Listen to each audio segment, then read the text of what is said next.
Craving your next action-packed adventure? Audible delivers thrills of every kind on your command, like Project Hail Mary by Andy Weir, where a lone astronaut must save humanity from extinction, narrated with stunning intensity by Ray Porter. From electrifying suspense and daring quest to spine-tingling horror and romance in far-off realms, unleash your adventurous side with gripping titles that'll keep you guessing. Discover exclusive Audible originals, hotly anticipated new releases, and must-listen bestsellers that hook you from the first minute. Because Audible knows there's no greater thrill than the one that speaks to you. Discover what lies beyond the edge of your seat. Start your free 30-day trial at audible.com/WonderyUS. That's audible.com/WonderyUS.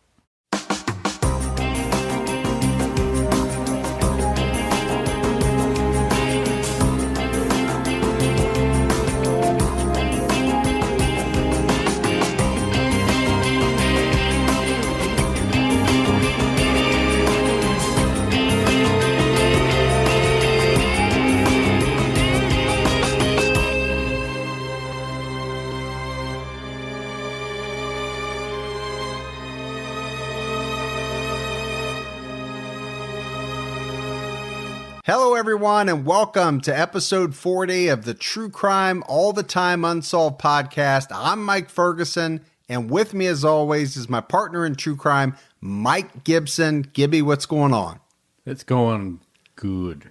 Good? Good. Good. Yeah. I like it when you're doing good, man. Yeah. That one time when you were not doing well, Yeah. that scared me. It ought to scare you. Ought to scare everybody. We want Gibby in a good mood. Yeah. Everybody should hope for that. Hey, that opening theme song, man.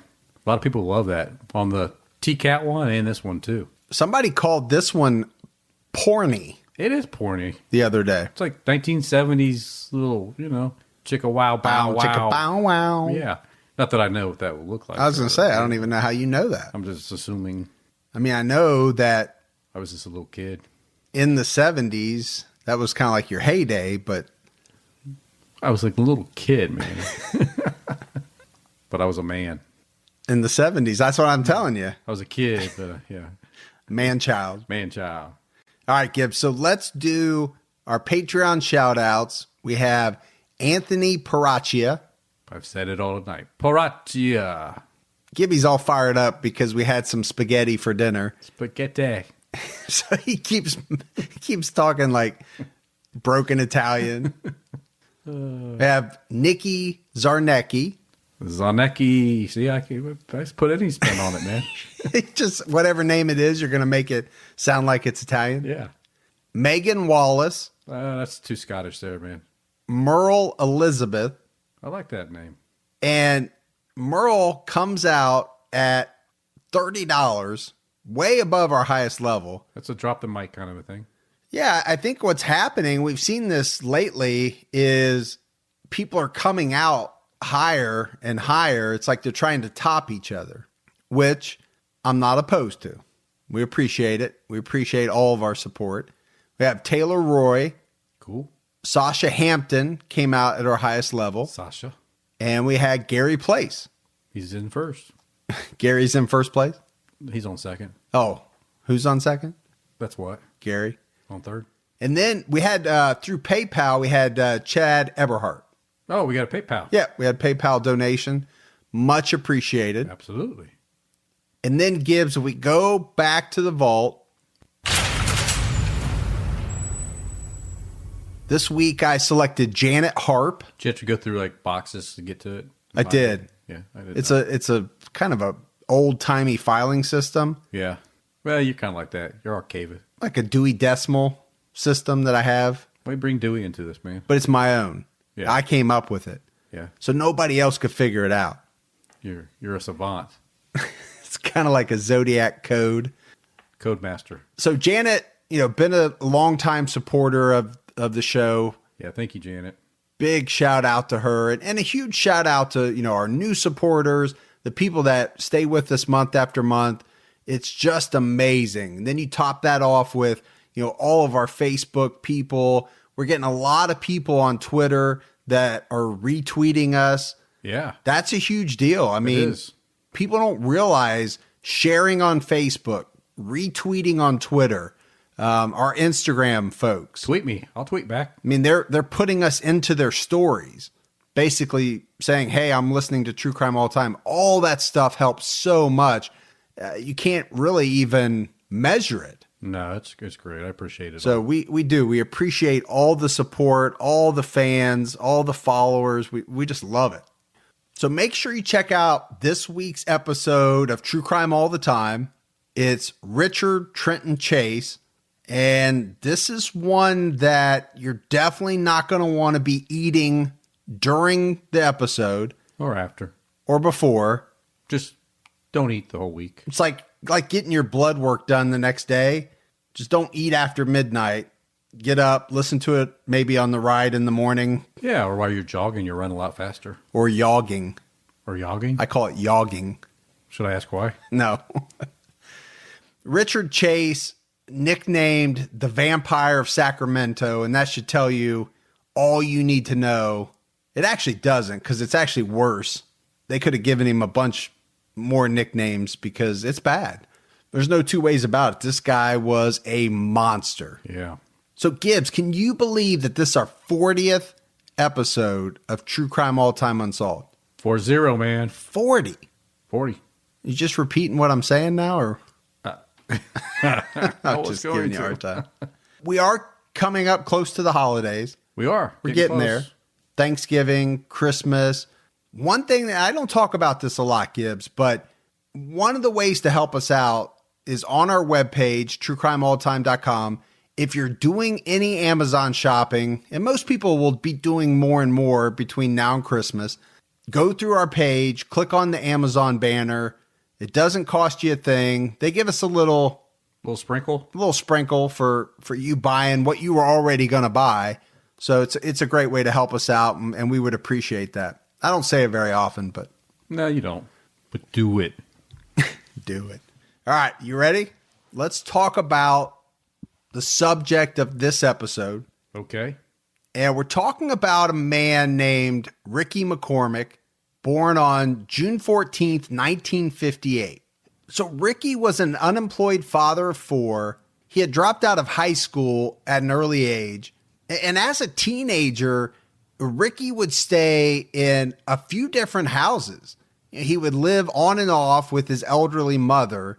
And Ricky was known to suffer from some illnesses. He had chronic heart disease. He had some lung issues. So we talked about the fact that he had 4 kids, but Ricky never married. In 1992, he was arrested for statutory rape. And this resulted from him fathering 2 children with the 14-year-old girl. So 2 of his 4 children. So let's hold up one second. He would have been how old?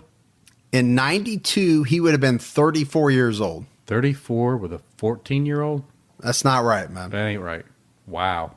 That's some Jerry Lee Lewis type He stuff. got lucky on a statutory rape thing, didn't he? I don't know.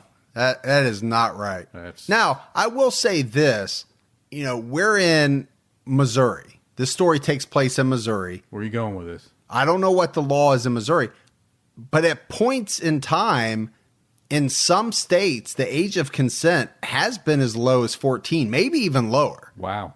I was just watching Mindhunter. Everybody on our Facebook group has been trying to get us to watch Mindhunter on Netflix, or Nextflix, as Gibby calls it. Depends which one you like. So I finally dove in. It's really good. Yeah, I can't wait to binge it. And I don't want to give anything away, but there's actually a part of the story that talks about the fact that the age of consent in the state that they were in was 14. And I was shocked by that. I didn't realize that's young, man. Now this was back in time. This was the 70s. Yeah. So I don't know if it's like that today, but I thought that was very young. Yeah, it is very young. So Ricky ultimately, he pled guilty to the charges. He served 13 months in jail for this statutory rape charge. He was on disability, and there's a lot of stories about Ricky that centered around the fact that he was very well known for telling tall tales. I'll say it that way. He would go around town telling these just fanciful stories to people. And a lot of people said that he was kind of a bizarre dude. You know, his behavior was strange around town. Did you just say fanciful? Fanciful. Fanciful? Yeah. Okay, I just wanted to check. Fanciful. You got all kind of things that come out of your head. Fanciful. You know. Did not mean to interrupt your flow. It just took you a while to figure out whether that was a real word. First of all, you're trying to figure out if that's a real word. I had to go to my dictionary in my head. Second of all, you're trying to figure out what that means. Yeah. And a lot of people would say that Ricky was not very intelligent, maybe not very literate. His own mom, Gibbs, has been quoted as saying he was slow. Well, and I say quoted, she actually used another word that we don't use on this show. So we're using the word slow. And his own psychiatrist said that, quote, Ricky had a brick wall in his mind and he refused to break that wall. He didn't like the life of living poor and he had an active imagination. Now, I'm not 100% sure I understand what that means, Gibbs. He's got a brick wall in his mind and he doesn't want to break it. Yeah, so he's not willing to go around the hurdle, you know? Aren't you supposed to go over the hurdle? Well, you can go around. If you go around, you're just cheating. Yeah, a hurdle. If you don't go over or around, then you're just lazy and you give up. Okay, I get you. At a minimum, maybe you just can't get over the hurdle right now. So go ahead and scoot around it, get your confidence back up, and the next hurdle, then you go ahead and try to jump over it. But you're saying he wouldn't even go. Yeah, he was just like wasn't willing to tackle any of the challenges. Yeah, we use the word overwhelmed. It sounds like life got him overwhelmed. And Ricky is the victim in this story. So we're not trying to beat the guy up, but you have to tell some facts about Ricky to flush this story out. Yeah, and his mindset and his capabilities come about when we start talking about what happened and the mystery behind it. Yeah. So I did want to put that out there because, you know, that's something you and I do a lot, especially when we're talking about victims. You know, we don't want to badmouth them, and we're not trying to do that. But these were things that were said about Ricky. You know, he worked low-level jobs, usually involving some type of manual labor. I mean, we're talking, you know, dishwasher, busboy, things like that. And Ricky, it was said that he liked to work the night shift. I used to like to work the night shift. I bet you did. I did, yeah. I'm not even going to follow that up. I'm just going to leave it right there. Drop the mic. Walk away. And walk away. Move on. Yeah, all right. So like we mentioned, Ricky is the victim in this story, and his body was found on June 30th, 1999 in a cornfield in West Alton, and this is in the county of St. Charles, Missouri. And his badly decomposed body was found by a female passerby, and this place, West Alton, it was about 15 miles from where he was living at the time. Now, they knew right away that Ricky had been in this cornfield for a while because of the decomposition. And just to give you a little insight into the life that Ricky had at that point in time, Gibbs, I mean, nobody even had reported him missing. So he'd been in this cornfield for a while. It would ultimately be determined that at least 3 days. So we talked about how badly his body was decomposed, and to the point where the medical examiner, they couldn't determine if he'd been stabbed or shot. They couldn't figure any of that out. That's pretty bad. Yeah, it's bad decomp. Now, this spot where Ricky had been dumped, this cornfield, it was known to be kind of a body dump site, which is a little scary in and of itself. There had been other bodies that had been dumped there, but the authorities were able to use fingerprints to identify Ricky McCormick, even though, like we said, the rest of his body was in bad shape. It was decomposed. At the time, they didn't even know if it was a homicide.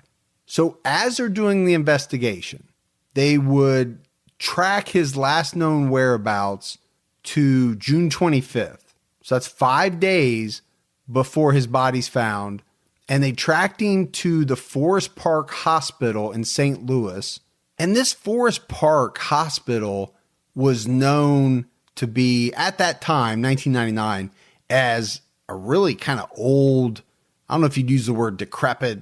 I mean, it was an outdated medical facility, to say the least. Maybe you had to get a tetanus shot before going in. It didn't have, from everything we read, right, Gibbs, it kind of had a little rough around the edges. Yeah, it was rough. So the medical examiner was able to determine that Ricky most likely died on June 27th. So we're kind of putting this timeline together.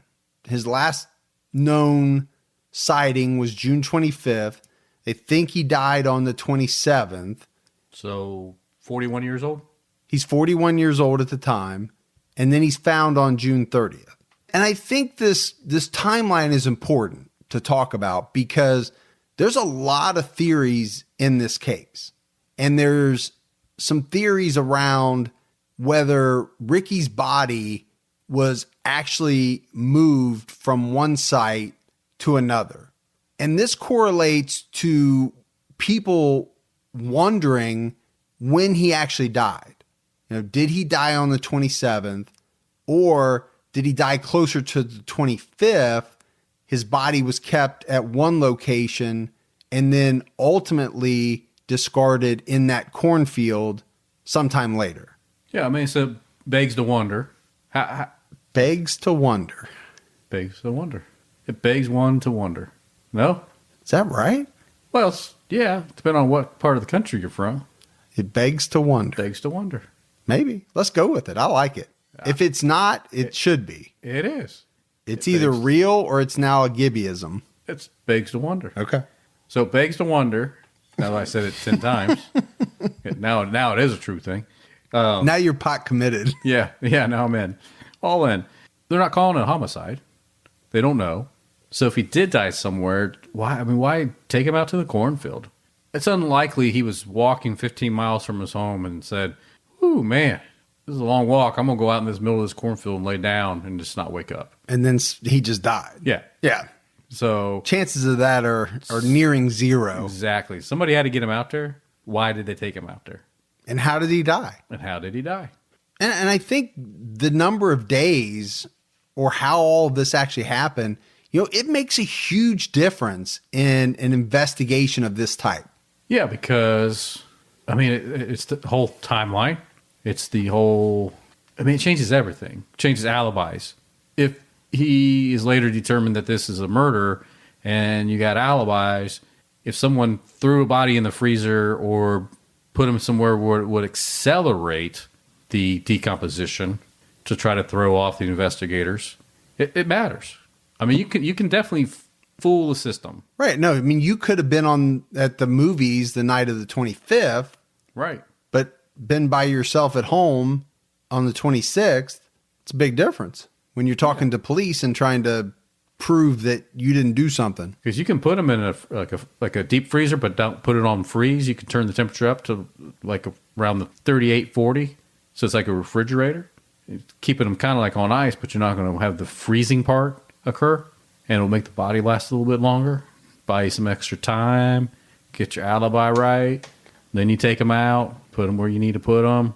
I don't know. You're scaring me because you're really talking like this is coming from a place of real experience. I'm just, we're just... You're just saying how something may have happened. Yeah, could have. Could have happened. Can you put a deep freeze on that high where it doesn't freeze? Well, sure you can. I thought a deep freeze, that's all it did was freeze stuff. If you're good with electricals, you can do a lot of things. But, the bottom line here, Gibbs, in this death of Ricky McCormick, they don't know everything. There's a lot unknown. Right. That's the key part for everybody to understand. But what investigators do find inside of Ricky's pockets are 2 handwritten documents. And it's these documents that are going to be the subject of a huge mystery in this case over the years. A lot of speculation, a lot of people trying to figure out what these handwritten documents mean. So yeah, these documents, Mike, they're just encrypted notes. It's like a code. Yeah. Like a cipher. Exactly. Is basically what it looks like. exactly what it looks like. I mean, it's gibberish. It doesn't make any sense. Or gibberish. Or gibberish, as we call it. Right. Not unlike, very similar to like some of the Zodiac coded messages that you he had to bring sent. him in there, didn't you? I always have to bring the Zodiac in. Zodiac. But this case is kind of, famous because of this reason. Now, I don't want to dismiss the fact that a man lost his life. That happened. It was sad. But the case is really, rightly or wrongly, known because of these coded messages. Yeah, that's where the mystery lays. Yeah. Or lies.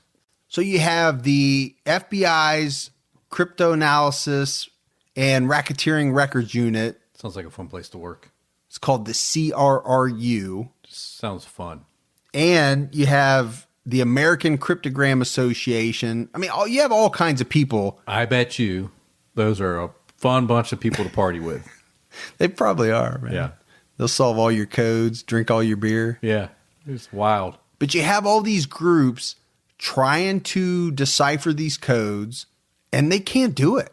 They literally, for years and years, all the top groups, people, organizations have tried to decipher these two coded notes. And I mean, as of today, they're listed as one of the top unsolved cases for the CRRU. They just can't do it. Nobody can crack these codes. Now, there's been people over the years, just like with Zodiac, that have said they've cracked it. They've said this is what it means, but nobody's proven that it's correct. So let's talk a little bit about the codes. 2 separate codes, 2 separate pieces of paper. They consisted of a series of letters and numbers, and every now and then in these coded messages, parts of it are bracketed in parentheses, which adds a whole nother kind of level to it. It's hard to make sense of why some whole lines are bracketed by parentheses, and in other places it's just part of a line. But what's interesting is when this news story comes out, right, the death of Ricky McCormick, there is no mention of the codes or the ciphers, the notes at all. That's kept secret. And this is probably not a case, Gibbs, in 1999 that got a lot of press because there was not much information about Ricky, about his cause of death. Remember, they didn't rule it as a homicide. Police were not able to conclude that he was murdered. So I can't imagine that this maybe even made the news. Or, for just a little bit, a man was found dead in a cornfield. Yeah, probably just a small little article in the paper. Yeah, that's probably about the extent of the coverage. But because of this, I mean, this case goes cold for years. Deep freeze. Deep freeze. It would not be until March of 2011 that police and FBI would label Ricky's death as a murder. And the FBI would come out and actually make a plea to the public to help decode the 2 notes. And they actually put the notes on their website. The FBI does. They talk about the story of Ricky McCormick. And you can go to the FBI website now and look at it. It's still unsolved. It's still out there. And there's a quote from the CRRU chief, Dan Olson, that says, "We're really good at what we do, but we could use some help with this one." He's actually quoted on the website as saying that. And I get it, Gibbs. This is what these guys, people, men and women, do for a living. They're really good at deciphering codes, and they cannot crack this one. And Olson he goes on to say, breaking the code could reveal the victim's whereabouts before his death and could lead to the solution of a homicide. Not every cipher we get arrives at our door under those circumstances. So like we said, I mean, this is at or near the top of their list of unsolved, unbroken codes. I just think it's amazing that we have a department in the United States government that their job is to work on codes all day long. There's that many codes out there that they're always constantly working on trying to solve and break codes. Yeah, you know what I think, and I could be reaching here, but I do think a lot of what they do is try to break codes from prisoners. Yep. Prisoners are always trying to send codes either to other prisoners or out to their gang leaders, or trying to send coded messages out. I think they do a lot of that, I think. Over the years, though, they've tried every technique that they have. And like we mentioned, these are experts, but they've hit nothing but brick wall after brick wall. Now, they do have some theories, but they still haven't come up with a solution. And we talked about the American Cryptogram Association as well. They put it out on their website, and the outpouring of responses was so great. There were so many people writing in with their theories on, what these ciphers and what these codes actually said, that the American Cryptogram Association, that they had to create a separate page just for all the public comments and theories. Because you have out there, Gibbs, you have a lot of amateur code breakers. Yeah, I'm one. You're like the Da Vinci Code. I can take a Rubik's Cube, peel the stickers off, and put it back together. Put them back in order, and yeah. There's a lot of people out there that are fascinated with code break. There's still a lot of people trying to crack the Zodiac codes, the ones that were never solved. And then you have a lot of conspiracy theorists, and these codes are feeding the fascination of both.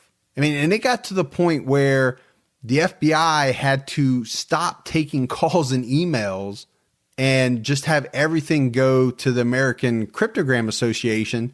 They couldn't field it all. Now, we talked about Dan Olson of the CRRU and how he thinks that, solving these notes is really going to hold a lot of the answers about where Ricky was in the days prior to his death. And it could even point out the person that killed him. But one thing we haven't talked about is that Dan Olson thinks that Ricky wrote the notes. And that's important. Now, one thing that authorities believe about these notes is that they were most likely written within the 3 days prior to Ricky's death. But Ricky's own family has struggled with some of this. They've got strong doubts that he could have even written these notes. And his own mother has come out and said the following: the only thing Ricky could write was his name. He didn't write in no code. We talked about her saying early on that, Ricky was illiterate, but she had other family members who came out and said that Ricky had actually used encrypted notes going all the way back to when he was a boy, but that no one in the family could ever decipher these coded messages. And that's very interesting. That dichotomy, his mom is saying that, he was illiterate. He could only write his name. There's no way that he was smart enough to create this elaborate code. And then other members of the family saying, yeah, he's been doing this since he was a little kid. And we're gonna hear more about that. There's definitely some conflicting sides of that story. And then to make it even more confusing, another family member comes out and says that Ricky sometimes jotted down nonsense that he called writing. So now, if you think about it, or if you look at the code or the messages that were found in Ricky's pockets, we said they look like gibberish, and they do. So that kind of fits. He actually could have thought that was writing to him, but he didn't know what it meant. When you were a kid, did you ever hang out with buddies and make up your own words? And, I'm not talking pig Latin. Make up my own words? Yeah, just make up some of your own language, No, I've always practiced the King's English. Okay. That's it. I didn't need to make up my own words. Maybe that's where my issues come in. Maybe. I think that's just something you saw on Netflix. You're just making that up. They got some good deals out there now for that. Do they? Yeah. It's darn near free, I think. Is it? So this family member who talks about the nonsensical writing is basically on the side of Ricky's mother, saying there's no way that Ricky could have crafted the notes. And his father, Charles McCormick, said Ricky couldn't spell anything. He couldn't do anything but scribble, and none of it ever made sense. So you're right, Gibbs. There were conflicting stories, but it sounds like a lot of them lean towards the side of Ricky not being able to write these notes. Would you say that's fair? I would say that's very fair. And all these family member comments that we're talking about, they don't come out until 12 years later. I mean, it's like 2011. They don't know about the notes until it's broadcast on the news, until the FBI releases them. Yeah, which is, I think it's bizarre that 12 years goes by. No one said, hey, yo, by the way, when we found Ricky, he had these 2 notes in his pocket.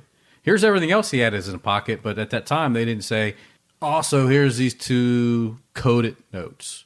Yeah, because they did. They told the family about everything he had on him. Yeah. He probably gave it back to him, except the notes. They didn't tell anybody about the notes. Why not? And wouldn't you think that if that's such a big deal, which it is, by all accounts, it's probably the biggest clue. By all accounts, it is. By all accounts, it's probably the biggest clue in this whole case. Why would they wait 12 years? What were they waiting on? Yeah, so when we talk about conspiracy theories later, people are going to have their own ideas. And getting back to these codes, there are a few numbers that make a lot of appearances in the coded message.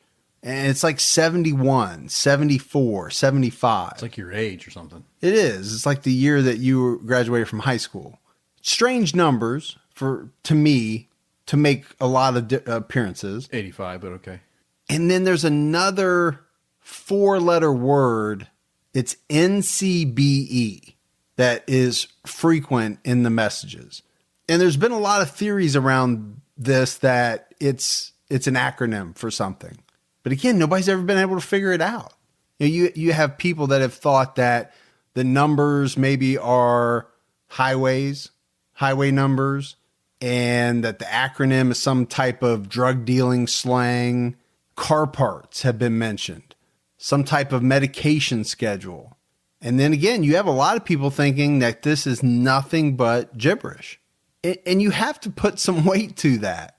If you've got the greatest minds in the code breaking world that have been working on this thing since 1999 and they haven't been able to figure it out, there is a chance that it's not a real code. Yeah, it could just be gibberish. And the same thing has been said about some of the Zodiac ciphers.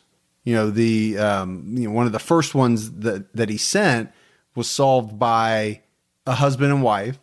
And then you had some that have never been solved. And you're talking about the NSA. You're talking about the FBI. You're talking about the greatest code breaking agencies. And they got massive computers like that one with Matthew Broderick, War games. War games. No, but you're right. I know you're kind of making fun of it, but so they didn't have the massive computers back then when Zodiac was writing, but they have them now. And they've had them in these two, since these 2 messages come out. And there are a lot of programs written to decipher codes. And even with all of that technology, they haven't been able to do it. So we talked about how, released to the public in 2011, the public's really into it. You have all these amateur code breakers, because who wouldn't want to break this code and be like the husband and wife that solved the first Zodiac message? I mean, they kind of got famous. Yeah. For doing that. It was pretty cool. But one thing we haven't talked about, Gibbs, and I think we need to, is why was Ricky found 15 miles away from home? That's intriguing. Why? And why does the body appear to be in such a stage of decomposition if he had only been dead for 3 days? That's something that's been brought up a lot. So you add up those 2 things along with the codes. Makes for a good movie. Or a good mystery at the very least. Makes me want to pop one of those limitless pills so I can solve it for everybody. What kind is it? Limitless. Limitless. Yeah. Was that the movie? Yeah. Yeah, I like that movie. It's a TV show too now, I think. Yeah, I didn't watch that. But the movie was good. Movie was good. With the guy from Wedding Crashers. Cooper. He's been in a lot of stuff, but I still call him the guy from Wedding Crashers. He's the raccoon in the Guardians of the Galaxy. Yeah. But it all adds up to a mystery. What do the codes mean? Do they mean anything? And if they do mean something, was it something that Ricky was killed over? So one thing that we know, before his death, Ricky made 2 trips by bus to Orlando, Florida, both in the year of 1999. He had a girlfriend at that point in time. She would later come out and tell the police that she believed Ricky was going down to Orlando by bus to pick up marijuana. And it would come out later that Ricky was known to accept offers from people to pick things up and deliver them for money. So that lends some credibility to this story about him taking a bus ride down to Orlando, picking up some weed. You know, he may have been a drug courier or a courier for a drug dealer, or he may not even have known that. He may not have looked in the bag. He may not have asked any questions. He may have just said, hey, if you want to pay me, I'll drive down and get whatever you want me to pick up and I'll bring it back. Always look in the bag. And the other thing that his girlfriend would say is that prior to his death, in the weeks leading up to it, Ricky was very nervous, very anxious, maybe even scared, she said. So we talked about that he was seen 5 days before his body was found at this Forest Park Hospital in St. Louis, Missouri. And a gas station attendant would say that he saw Ricky at the gas station on the day that police think he died. And this was backed up by his girlfriend in a way, Gibbs, because she told the police that she talked to Ricky at 11:30 a.m. on the 27th, and that he told her he was going to this Amoco station that he frequented to get a bite to eat. And getting back to the codes, we talked about Dan Olson. He's the chief of this FBI CRRU. Another quote that he had was that it doesn't happen often that we have an unsolved cipher of this length and significance. The characters are not random. There are many E's, for example, that could be used as a spacer. There are many characteristics that suggest it could be solved, many patterns. The problem is we don't know why it's not solvable. And he says, this means something. We look at a lot of things that are gibberish, arbitrary strikes on a keyboard. This is not that case. So you got the head, the chief of these expert code breakers coming out and saying that he thinks this is a real cipher, a real coded message. Now, they still don't know what it means, but he's saying he doesn't think it's gibberish. And it appears from the research that a lot of cipher experts agree with Dan Olson that this code is not random. And some have even said that it appears that it may be actually really sophisticated, which you would think it would have to be, given the fact that it hasn't been solved. Yeah, I think it's real, and I think it's sophisticated. Well, I think there's only two things, in my view. It's either complete nonsense, and that's why you can't solve it, or it's such a sophisticated code that up to this point it's been unbreakable. What else could it be? But the one thing I think, Gibbs, that remains hotly debated is who wrote it.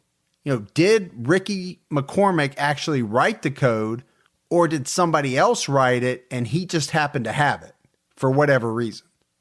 Now, Dan Olson says that he thinks Ricky actually wrote the notes. And the reason that he cites for this is he says that it appears that it's written in a format that somebody would write to themselves, right? Not like you're writing a letter to someone else.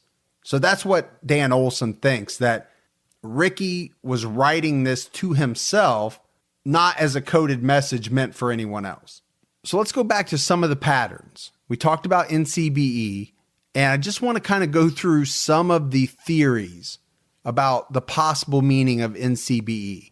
Maybe some shorthand code, some variation of something like no cash being exchanged, no callback where the E doesn't mean anything, or has some other unknown meaning.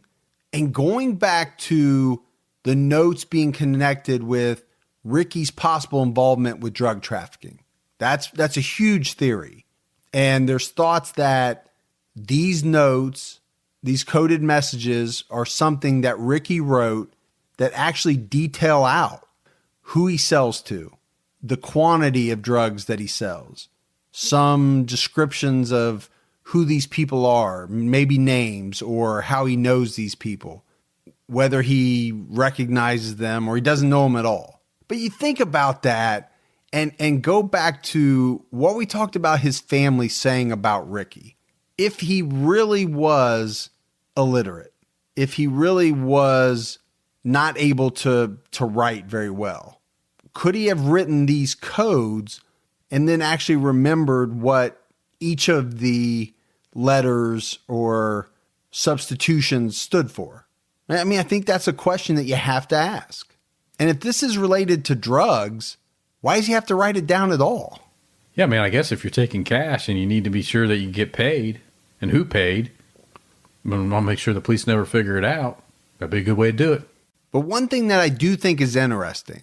So if you think about Ricky and some of the things his family talked about, possible learning disabilities, maybe he had dyslexia. I did. You did as a kid? Yeah. How'd you get over that? Therapy? Therapy. You had to think about it? I did. I just remember what it was called. It was called therapy. I'm not laughing at you. I'm laughing with you. Yep. But if he did have that, coupled with some speech impairment, maybe. I had that too. Seriously, if he had. Did. No, I believe you. I didn't mean it that way. Sure. I really didn't. Oh, they're gonna take you to cleaners. I On know. that one. I really didn't mean that. I didn't mean it that way. I just meant I believe what you're saying. I do not think you're lying. But if Ricky had some of these things, does that make it even harder? Is that the reason why this code is unsolvable? Because it maybe only would have made sense to Ricky. That could be. It's just a thought. I mean, I know I've in the past have written a few things, some emails and, some text messages, and people will say, what? And I'm like, well, I know what it means. I get it. Sure, I left a few key words out.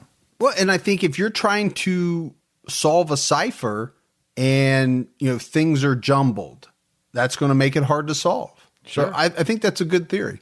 If that theory is true, Gibbs, then it would be nearly impossible to decode the cipher, the coded message, without Ricky. I think one of the most popular theories that you'll see out on the net is that these codes are really related to Ricky's prescription drug usage. So, we're talking about what drugs does he take? When is he supposed to take them? Dates, times, things like that. That would make it almost like a medical journal of some type. I mean, that's what people have said. And they've used some of the pieces of the code and basically form their own opinion of saying, okay, this says day, weekday, month, year, morning, day, night, right? So parts of the code are when he takes them. I feel like I'm Tom Hanks in that movie. The Da Vinci Code? Yeah, the Da Vinci Code. That's it. Didn't I already say that once this episode? Yeah, but I feel like I'm him. I already said you were Da Vinci Code. Where he's seeing the code like in midair. Right? Oh, where it's just... And he's moving it around with his hand in his head, you know? Is that what you're doing right now? Yeah, I'm looking at the code and I'm moving it around and trying to line it up to make it say something. It's not? It's not working. It's not. You're not doing the Tom Hanks? It's not coming out like Tom Hanks? No. But it is really tough. I mean... The brightest minds haven't been able to crack it, so I don't think you, in a Da Vinci Code style moment, waving your arms around like you just did. You already dissed me on my dyslexia. I did not. And my speech impairment. I only said I believed you. I didn't say it in a way like, oh yeah, I can understand. Now you're saying I'm not one of the greatest minds out there. I am definitely saying that. I don't think either one of you, or either one of you. Is there two of me? There might be. I don't think either one of us is saying that we're one of the two greatest minds out there. Yeah. But anyway, getting back to this whole theory of a medical journal, I mean, there's people that have put a lot of time into this. Yeah, they have. They really, I mean. You could spend weeks yeah.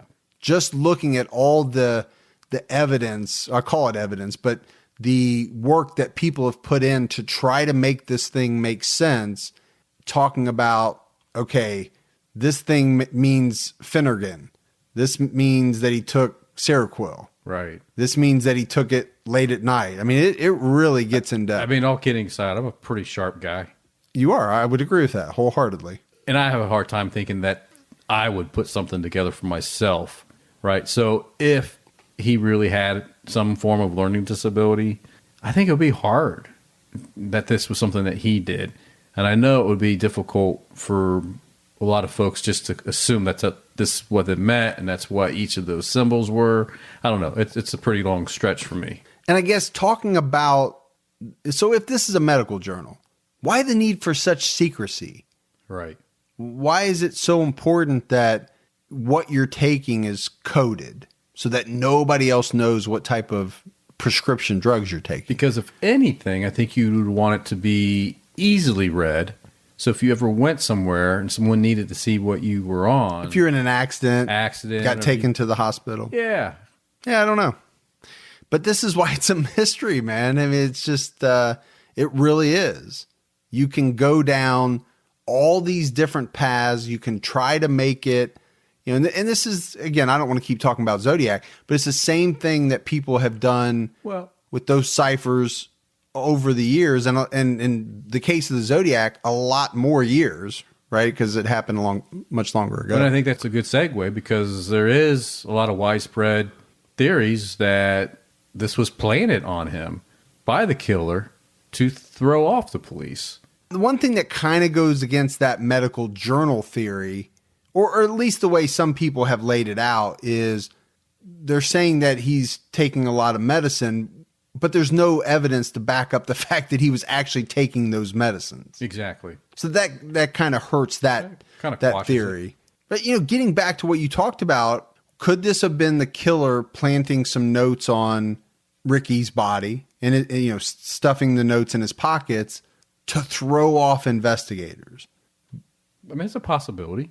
It is a possibility, but I guess, so I would ask this question. If you're going to do that, why write it in code? Why not write it as in, in actual letter form, readable words that point in the direction of somewhere other than yourself? I mean, it's definitely a stretch. Yeah. It's interesting, though. And we're here to talk about all the different theories, because one of the things you have to think about, so if I'm trying to deflect, right? I've killed somebody, I'm planting this to deflect away from myself.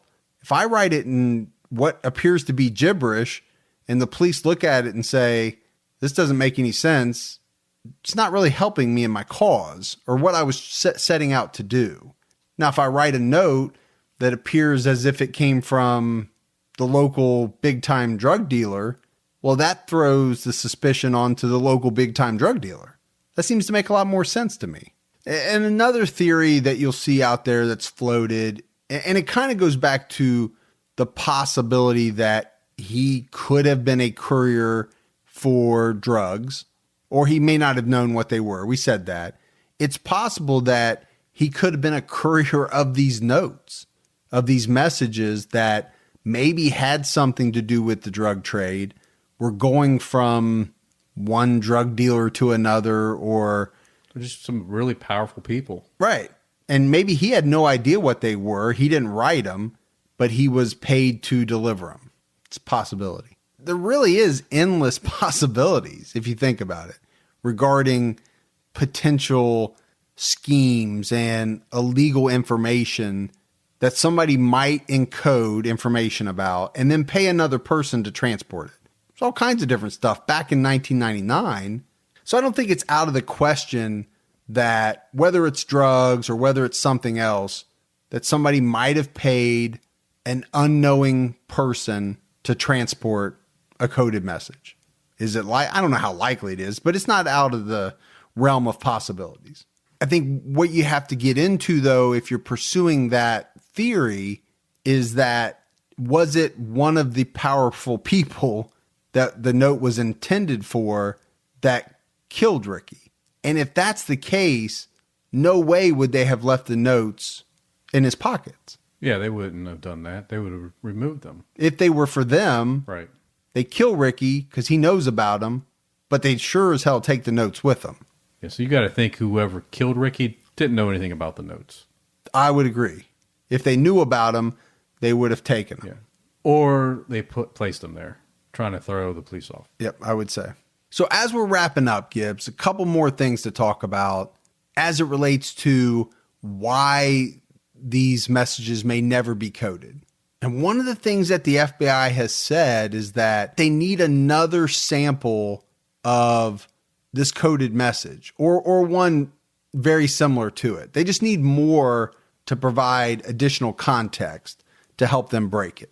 They've definitely come out and said that. But there's other questions to be answered, right?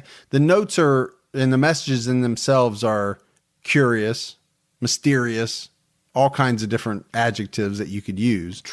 Intriguing. But there's other questions. I mean, we still don't know why it took them 12 years to release the messages. We don't. That's a big one. Did they not think it was valuable at first? Or did they think it was such a valuable clue that they didn't want anybody to know about it? They kind of pocketed it and waited and held on to it to see if anybody ever claimed that they did the murder. Right. They could say, what was in his pocket? Maybe. But if it's such a big clue to help solve the murder, I don't know, you would think they would have put it out early on. I would have thought so. Or why 12 years? Why not 2 years? Why not 5 years? Did someone go through the file and like, hey, what's these? Strange. Yeah. I'd love to know the answer to that. The other question is, I mentioned that the police want another sample of the code, but could they not find like one single sample of Ricky's writing, regular writing? And could you not compare that to the coded message? Now, granted, it might not have been a code, but you would think a documents examiner could maybe match up letters, numbers, some of his printed writing. So that's a question I have, and I never found the answer to that. And then again, I think you have to ask the question, were these notes just gibberish? Did they not have anything to do with the murder? Were they not really even codes at all? Totally separate from who or why he was killed? No. Totally separate from who killed him and why he was killed. Possibility. There's a lot of possibilities in this case. And I think it's why it's intriguing. It really is. It's very interesting. And this is one of those cases, unlike some ones that we do, that listeners can do a ton of their own research on. Yeah. And let's be honest, we wouldn't be talking about this case if it wasn't for these notes. I mean, honestly. No, we wouldn't. And we said it up front. I'm not taking anything away from the tragic thing that happened to Ricky. We said it up front. Yeah. A man lost his life. But there wouldn't be enough information to do a whole episode of a podcast if it were not for the notes. We talked about how interesting this was to the FBI code breaking group. At one point, I don't know what point in time gives, but it was number 3 on their list, on their top 10 list of uncracked coded communications. I mean, you've got codes on there from Zodiac. Right. You've got the Tamam Shud mystery communications. Another big one. So this just tells you how big these coded messages have been since 99 as it relates to the FBI and what they think of them. So this is what I think. I think a couple of our listeners should crack it. Well, I think they ought, definitely do that. Well, I think they need to send us a cipher code that we have to try to break. Send it to the private group page. Post it there and see if we can solve it together. I like it. I like a little mystery. Yeah, a little fun.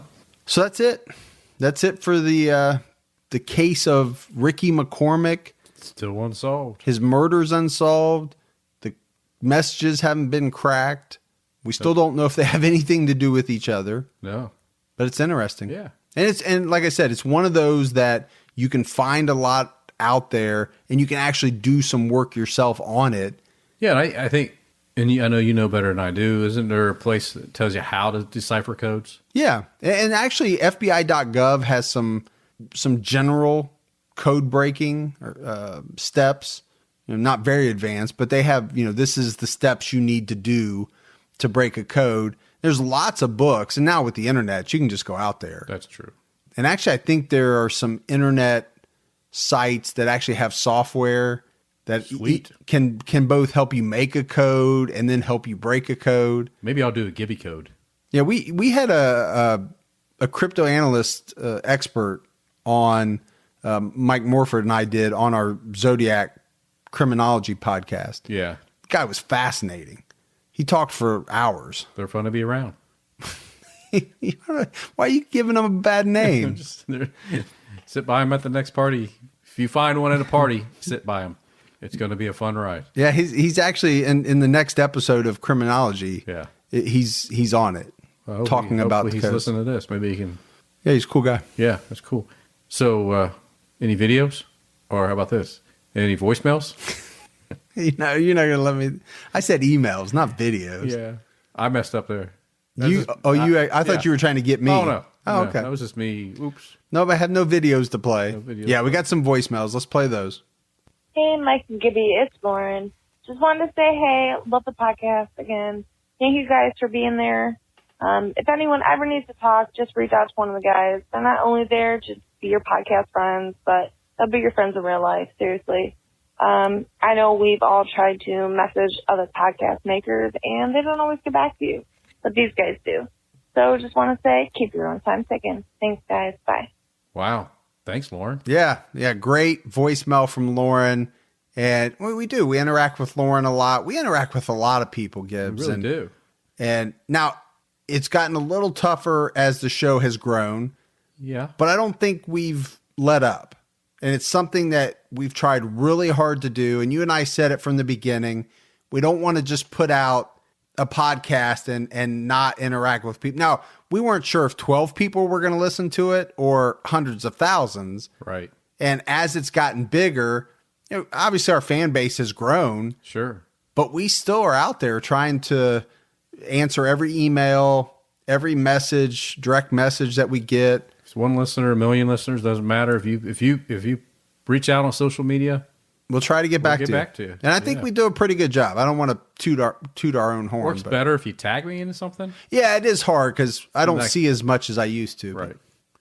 My God, what's up? It's Emily. I got my things in the mail just now.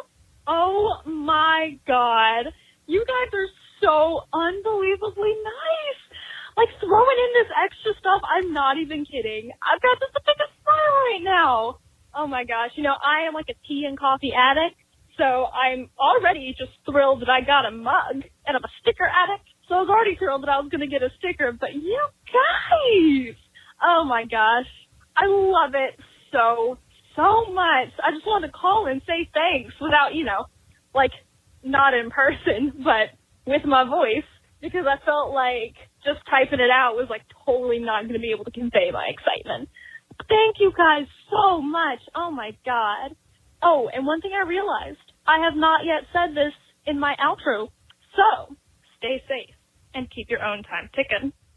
Bye, guys. So Emily's excited. I think she had a lot of coffee. She might have had a few cups of coffee in her True Crime All the Time mug. And she didn't say it, but what she's excited about is she got a little extra surprise. Yeah. And that's probably something that most people don't know. Yeah, I'm not allowed to do that anymore. But I depending on what people order, I'll sometimes just throw something extra in there. Right. Because I like it to be a surprise. Yeah. So. She did get one thing wrong. Which is what? She said OMG, and that's for Oh My Gibby. Oh, I didn't know that.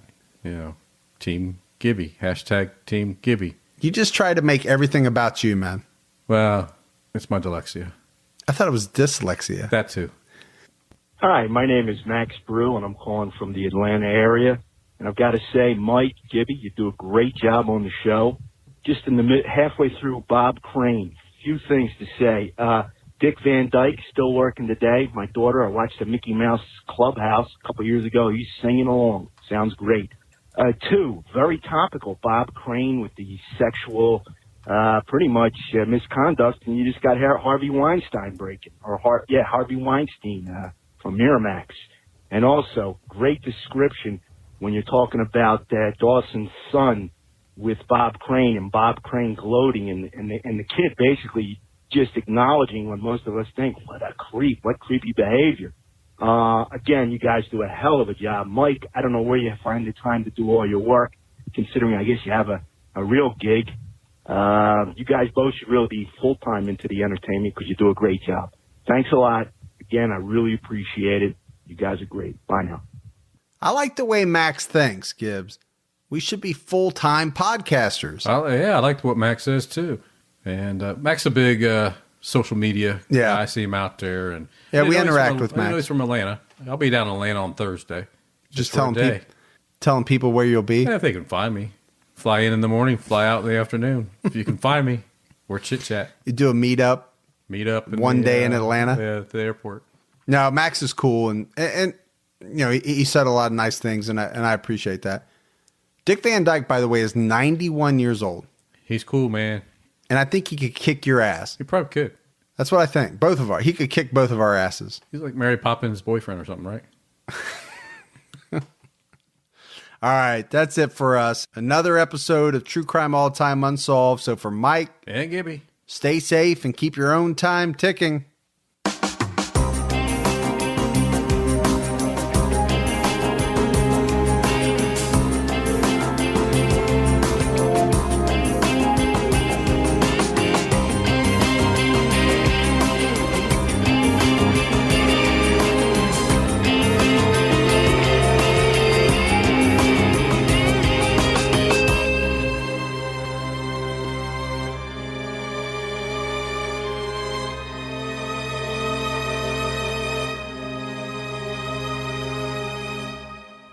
So if you're still listening, when that music plays at the very end, Mike does some kind of like weird chicken dance with his arms jiving out to the... How can you not? I just had to get that out there, man. Every time. That music just makes me want to move. You got some type of move. I don't know if people should see it, though. That's the problem. It's kind of like it is like a chicken dance. Yeah. Well, because I'm in a chair, man. How much can I do? Dance / maybe you have like an old rotary cuff. Yeah, injury. It looks like I'm checking my arms you're trying to make sure they work. And yeah. Anyway, that's all I got. Goodbye. Out.